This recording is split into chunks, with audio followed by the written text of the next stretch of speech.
kui kohtusime sealpool, sai löök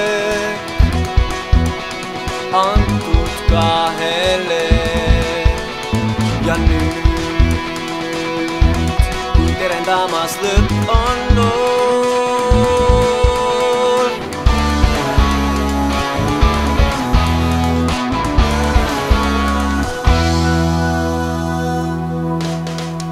see löök